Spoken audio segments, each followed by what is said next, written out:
Hair fall కనుక బాగా అవుతుంటే ఫస్ట్ చేయాల్సిన పని ఏంటి అంటే ఐరన్ డెఫిషియన్సీని చెక్ చేసుకోవాలి. దీంట్లో హిమోగ్లోబిన్ టెస్ట్ అనేది మనకి కామన్గా అందరు చేసేదే. హిమోగ్లోబిన్ 11 ఉన్నా 10 ఉన్నా 9 ఉన్నా ఖచ్చితంగా అది కరెక్ట్ చేసుకోవాలి. అయితే బ్లడ్లోనే ఐరన్ తక్కువ ఉందా అండ్ స్టోర్స్ కూడా తక్కువ ఉన్నాయా అన్న పాయింట్ చూసుకుని, అంటే సీరం ఐరన్ అండ్ ఫెరిటిన్ కూడా చెక్ చేసుకుని ఐరన్ స్టోర్స్ కూడా తక్కువ ఉంటే ఫుడ్తో పాటు ఐరన్ సప్లిమెంట్స్ కూడా తీసుకోవాలి. అది ప్రాపర్ డాక్టర్ని సంప్రదించి చేస్తే బెటర్ ఆప్షన్. అయితే ఫుడ్ ఏం తినాలి, ఐరన్ రిచ్ ఫుడ్ ఏంటి?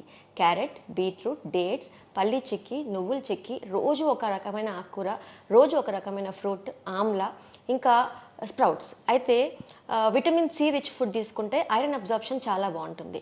దీంతో పాటుగా ఐరన్ డెఫిషియన్సీని జుట్టు ఫాల్తోనే కాకుండా ఎలా ఐడెంటిఫై చేసుకోవచ్చు అన్న పాయింట్కి వస్తే, మనకి బాగా హెడేక్ వస్తున్నా, రాత్రి అవుతే కాళ్ళు పీకేస్తున్నా, కొంచెం అడుగులేస్తే ఆయాసం వస్తున్నా ఐరన్ డెఫిషియన్సీ తీవ్రంగా ఉన్నట్టు లెక్క.